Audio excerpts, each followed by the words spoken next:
guys, welcome back to my YouTube channel. Look who I'm with. Okay, so we're on our way to Tagaytay now, and I decided to shoot a vlog because I haven't vlogged for a long time. It's like every time I open a vlog, it's what I always say. I haven't vlogged in a long time. No, we're going to Tagaytay because she's bored. Yeah, I'm really bored. Like, I've been home for like 3 days and na-bored lang ako. So I said, can we go somewhere? And he said, let's go to Tagaytay. And for the first time, Tagaytay is hot. It's not cold. And I wore a dress because I wanted to like feel coldish, but it's not cold. So anyway, a few days ago, I asked you guys, what are your assumptions about me?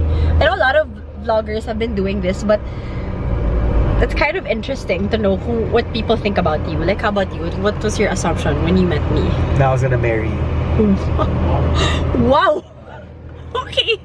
Okay, thanks. Thank you.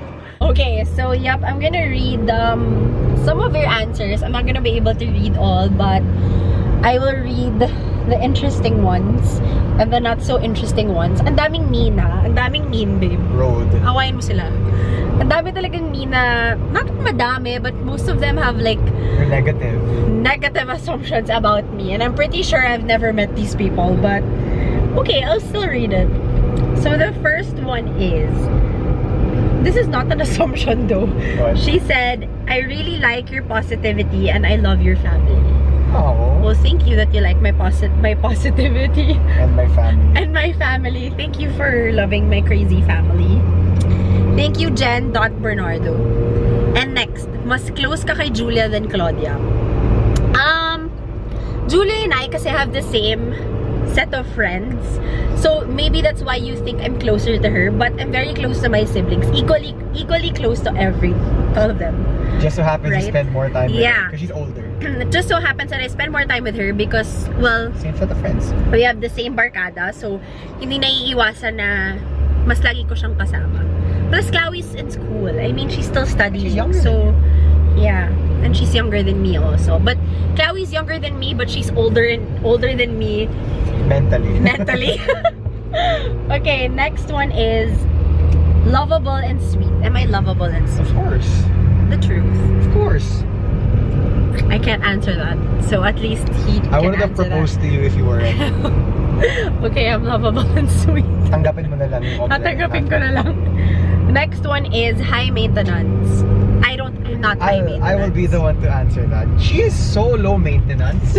Like, my God, literally, my notion before also was that high maintenance siya, so on, so forth, because of what's online. Pero yung mga dates namin, nag-Paris kami dati. Nag-Paris date kami. Bill namin 110 pesos, walang arte-arte. We sleep in tents, walang arte-arte. Like, guys, magugulat kayo sa pagka-low maintenance ko. As in, like, I'm very cowboy. You can, like, take me anywhere and I would enjoy and I wouldn't complain. I think the only time I will complain is when I have to walk really far because I don't like walking. But I'd still do it. But other than that, that's a wrong assumption, man. yeah, that's really wrong. That's like the total opposite. I'm really low maintenance. I'm not even materialistic. Like, every anniversary, every birthday, when he would ask me what I want, hindi ko siya mabigyan ng sagot, ever.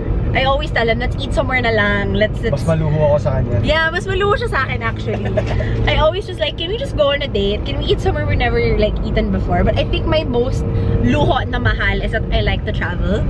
So now that we're gonna get married very soon, he has to work hard. Work hard because I like traveling. Okay, next. Hindi na close kay Dominique. Oh, that's not true. Dom and I still talk. I mean, it's just maybe because people think we're not close anymore because we don't see each other, but she doesn't live here. Yeah. She's actually in the States. She's studying again. And how do I know that? Because we actually still keep in touch. We still keep in touch. Like, we still talk when we both have the time. And kasi syempre magkaiba yung time zone. But when we message each other, sometimes we call each other on FaceTime, ganyan. We still make time for each other. Hindi lang talaga kami physically maging maka-hangout kasi nga wala siya dito. But when she's here, we see her. Yeah. Next is down-to-earth person. I'd like to think I'm down-to-earth. You are. Like, You're I'm very level-headed. Yeah, like yeah, I like to think that I am. Wala namang may instance ba nakita mo hindi ako down-to-earth? Parang hindi naman. I'm always nice to everyone. Many people think I'm matare because I have a resting bitch face, but I'm nice to everyone. Okay, next. Everyone's best friend. Am I everyone's best Not friend? really. You're very mapili with your friends. You guys will be surprised how content my friends are. Like, he has more friends than me. Like, he's such a social butterfly.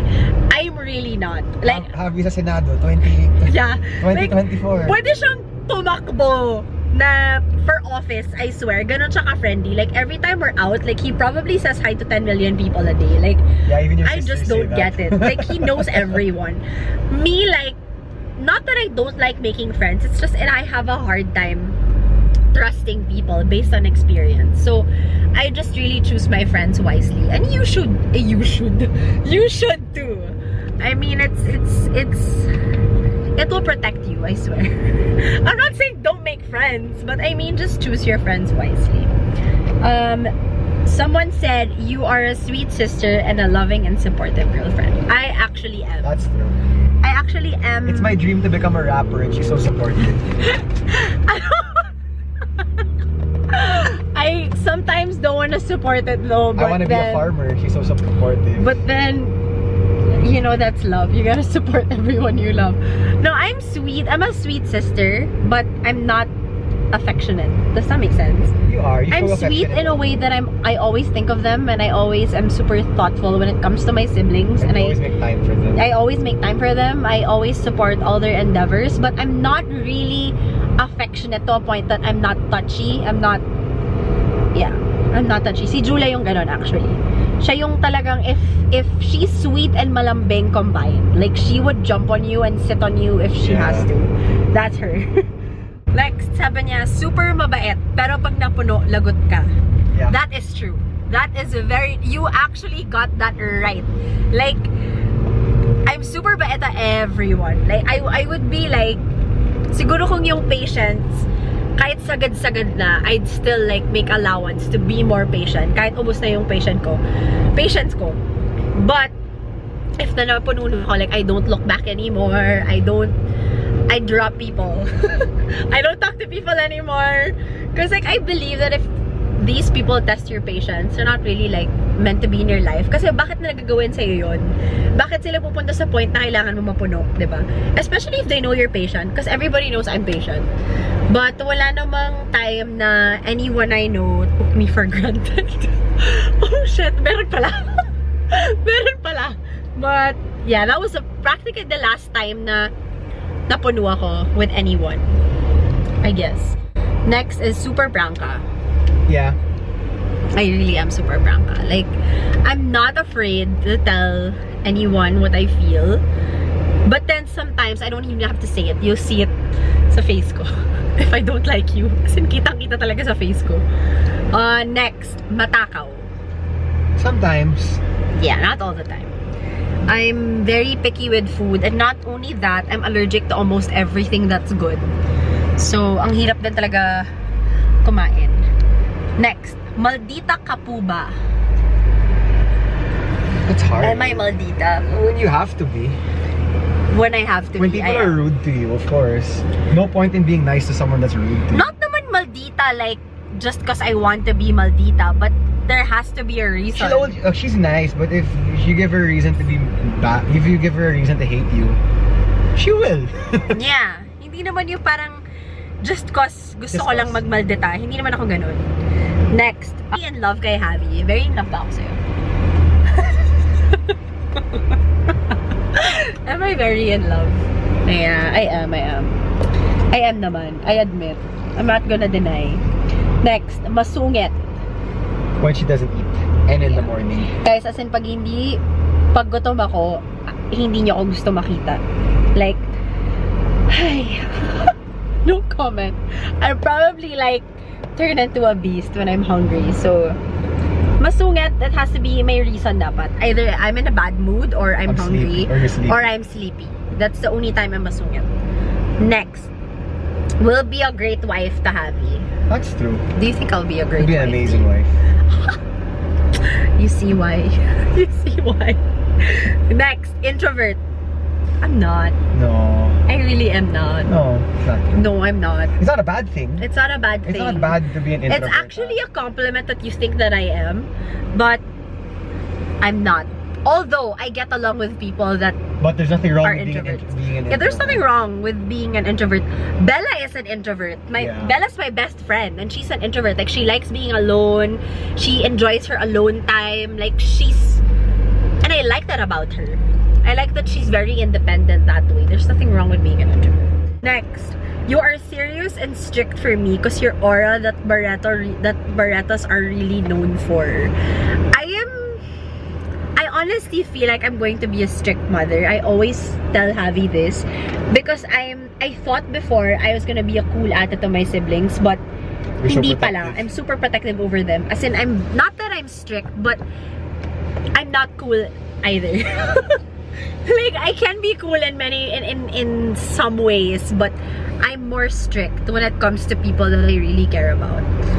Yeah, so I have a feeling if I become a mom, I'd be really strict. Okay, next. Clingy. At times. I have my moments. There are days. There are days that I really am.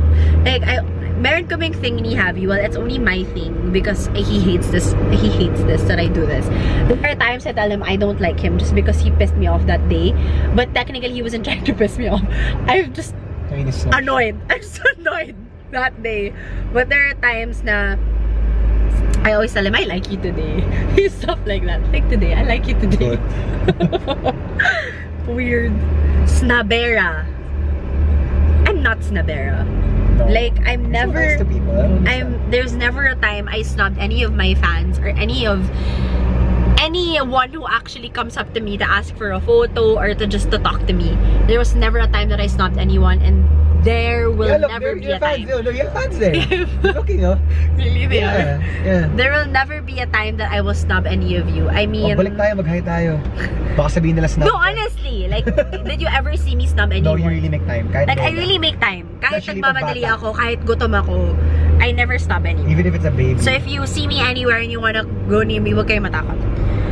Next, not family-oriented. What? But you proved us wrong. Sobrang bond pala ng family niyo, sobra. I was gonna say, what? That is probably the worst assumption you can say about me. Yeah, I my am God. very family-oriented. Super. Even with mine. Yeah. Next, Bratinella.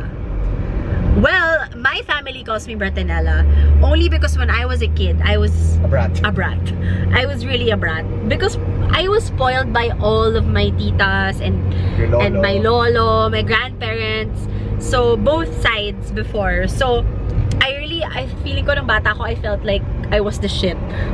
So I was really a brat. So up to this day, they call me Bratinella, but I'm not like that anymore. Next, that you may be insecure. You're so secure. You know that that's one thing about me. I am not insecure. Like, You're so secure. there was never a time nagkaroon ako ng feeling na, siguro, I think sa life ng isang tao, you'll feel at one point that you're not enough and stuff like that. But it doesn't really make you insecure.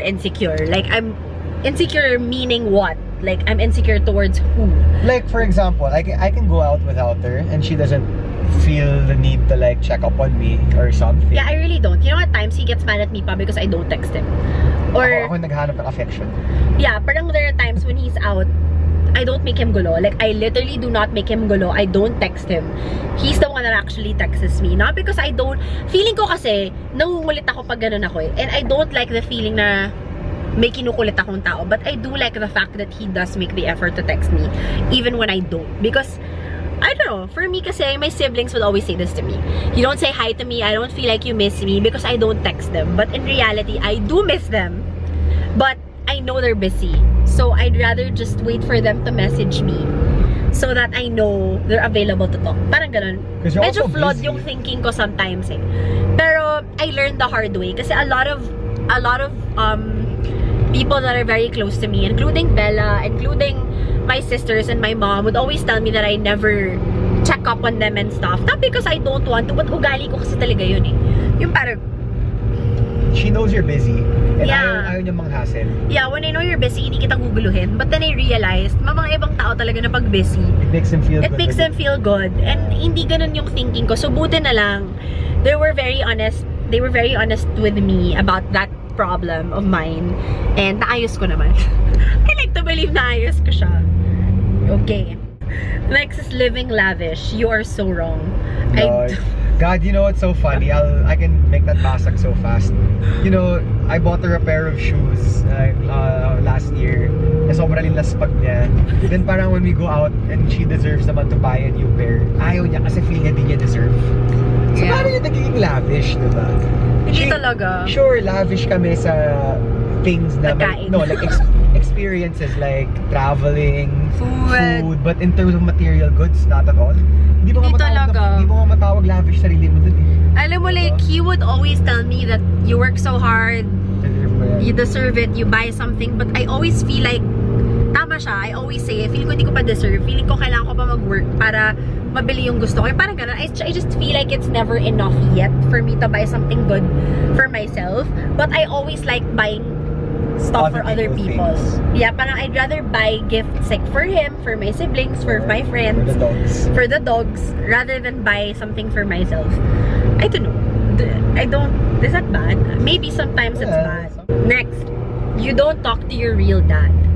Well, this has been an issue ever since we got engaged. Like, a lot of people would comment about my dad, and I don't really reply when it comes to questions about him, because not that I owe anyone an explanation, but since a lot of people are machismis in my intriga, then I would answer the question. Hindi naman ako takot to answer it. I think we all have reasons when it comes to family issues and stuff. When it comes to my dad and I haven't spoken to my dad in 6 years. The last time we spoke, we were not in good terms, and up until now, we're still not in good terms. And to be honest, my dad and I never really had a solid relationship. All I know that he's my dad, and that's it. We had like a brief relationship, which was like 2 months, and it was nice because, like, I'm not gonna say naman na parang I didn't love him, or I'm not gonna say I don't love him. It's just that I guess now when you're apart for so long and you already grew up and nasanay ka na nawala yung tao sa life mo,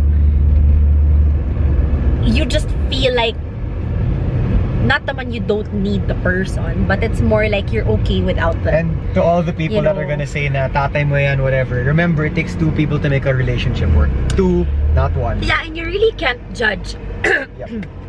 You really can't judge how I feel or how I see things, because you're not in the same situation as me.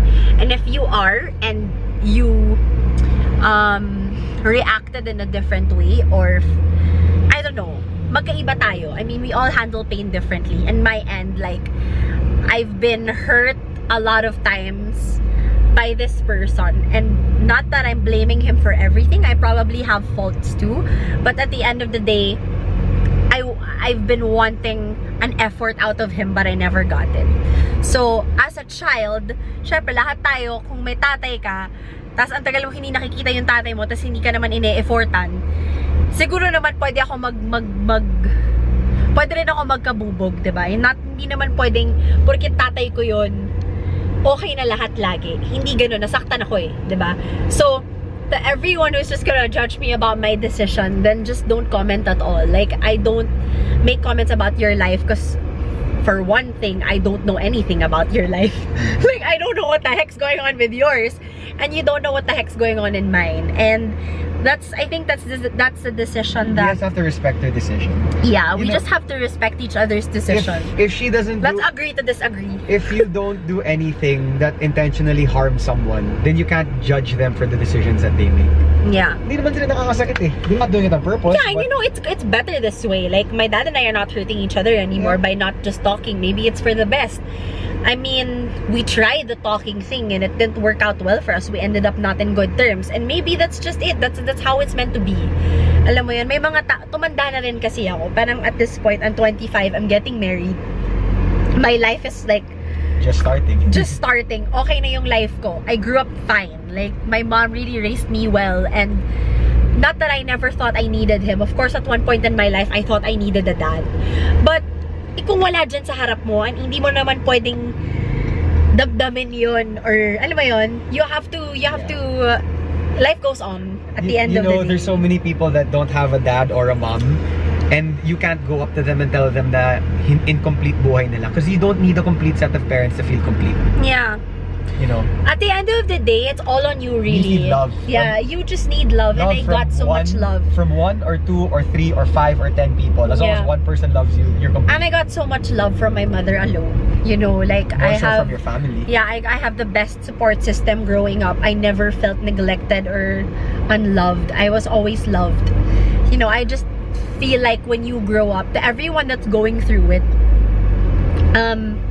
maybe you're younger than me or you're older than me and you went through this, or you are going through this, you have to understand na parang ako kasi growing up, I really didn't know the situation as to why my dad wasn't there. I didn't understand. It was not explained to me because I was really young. But when I grew up and I started to look for him, and I felt that emptiness and that void in my heart that I didn't have a dad.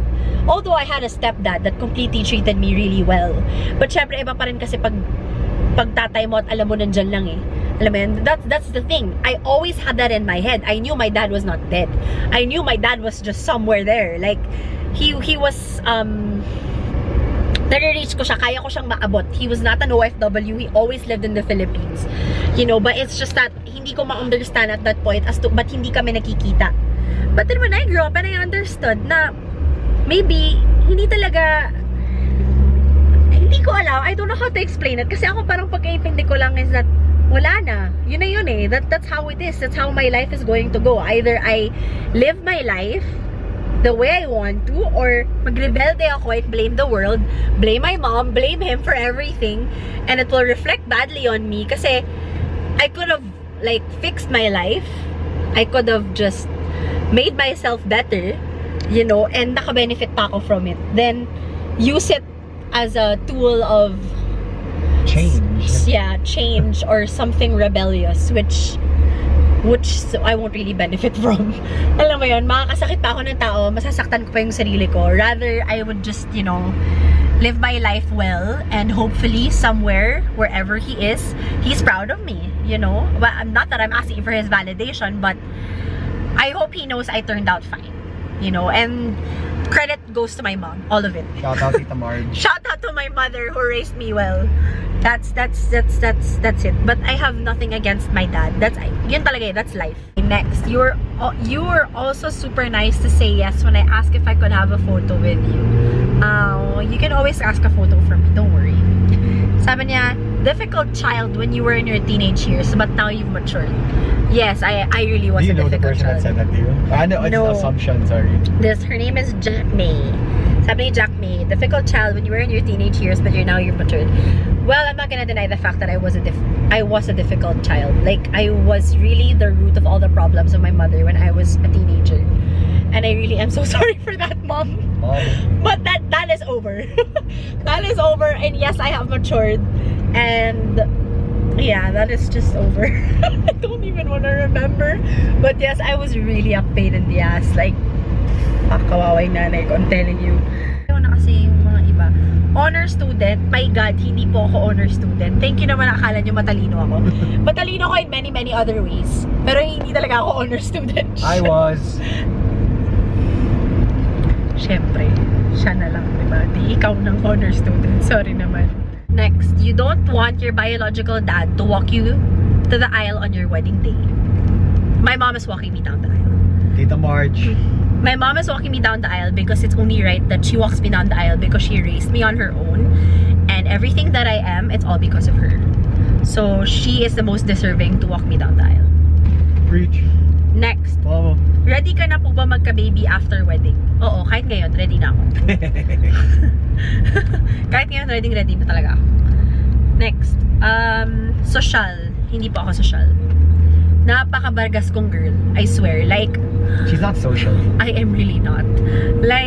I know how to be proper when I have to be, but when I don't have to be, I'm not social. Next. Tamad mag-gym. Totoo. No lying. I'm not even gonna lie. Sobrang tamad ko mag-gym, guys. Hindi talaga ako nag-gym. Huwag na tayong pretentious dito. Okay?